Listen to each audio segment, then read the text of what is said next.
হ্যাঁ সবাই সকলে আইসে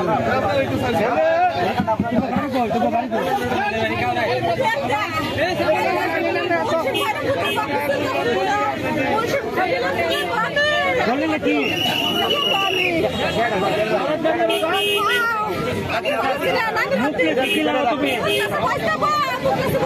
এইটা কেটা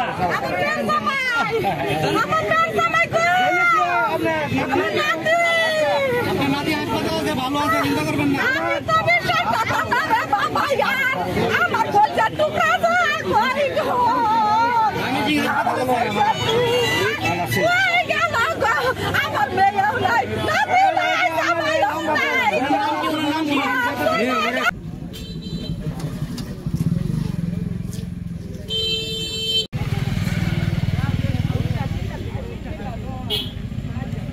হুম